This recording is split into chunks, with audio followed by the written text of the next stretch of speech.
Bien chers internautes, je vous salue dans le précieux nom du Seigneur Jésus-Christ. Aujourd'hui, nous sommes le jeudi 14 novembre 2024. Devant le micro, votre humble serviteur Emmanuel Kassosola. Dans cette émission Réma sur la RDC, nous aurons à développer un thème. Dans cette émission, bien chers internautes, nous aurons à vous parler.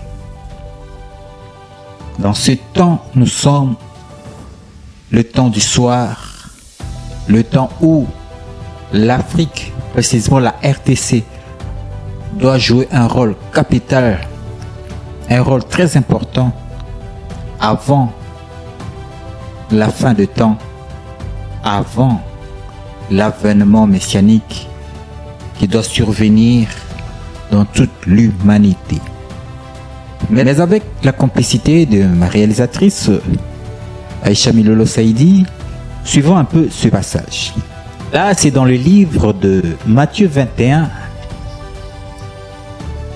verset 43. Il est dit ceci: le royaume des cieux vous sera enlevé et sera donné à une nation qui en rendra les fruits. Là, c'est le Seigneur Jésus-Christ qui est en train de prophétiser sur la nation d'Israël. Pourquoi? Parce que la nation d'Israël n'avait pas reçu le Seigneur Jésus-Christ comme le Messie promis, qui leur avait été promis par les prophètes d'ancien temps. Et étant donné que le Messie, le Seigneur Jésus-Christ, qui était venu en Israël comme le Messie promis, n'a pas été reconnu en Israël, voilà pourquoi au temple de Capharnaüm, en plein temple, le Seigneur prophétisera sur toute la nation en disant que le royaume des cieux vous sera enlevé et sera donné à une autre nation. Voyez-vous?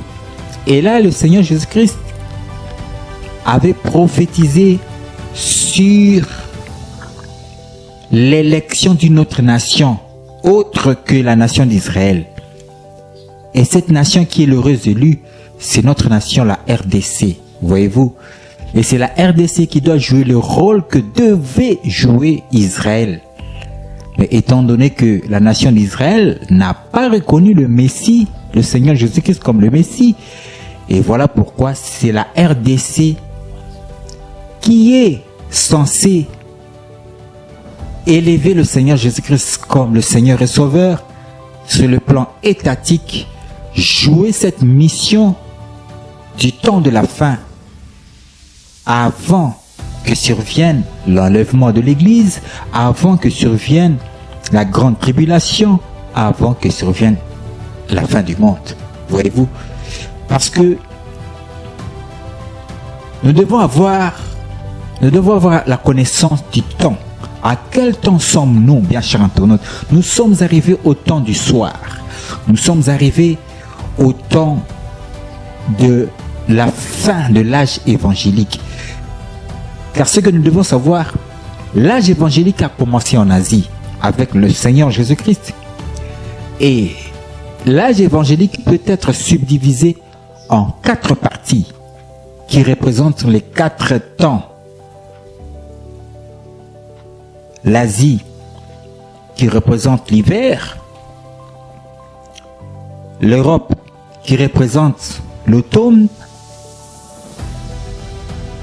l'Occident, l'Amérique qui représente le printemps et l'Afrique qui représente l'été.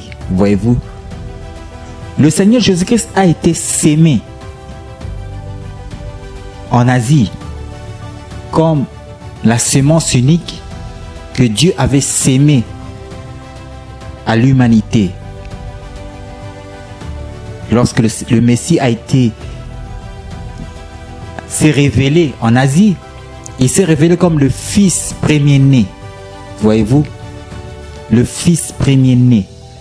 Lui qui était la semence unique, il a été sémé en Asie comme le fils premier-né. Et là, il a fait le tour durant le temps.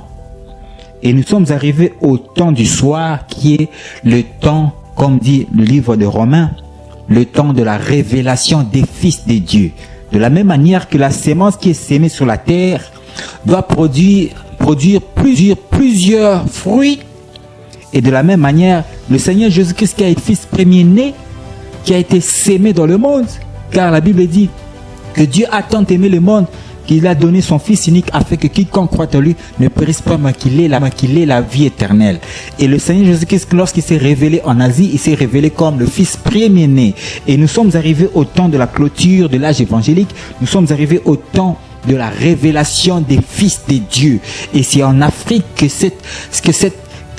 cette parole doit s'accomplir, la révélation des fils de Dieu. Voilà pourquoi il est dit que cette bonne nouvelle sera prêchée dans le monde entier, alors viendra la fin. Il ne peut y avoir l'enlèvement de l'Église, il ne peut y avoir la grande tribulation, il ne peut pas y avoir la fin du monde avant que l'Afrique joue son rôle, le rôle de porter l'évangile dans toute l'humanité. Car la Bible dit, cette bonne nouvelle sera prêchée dans l'entier, alors viendra la fin.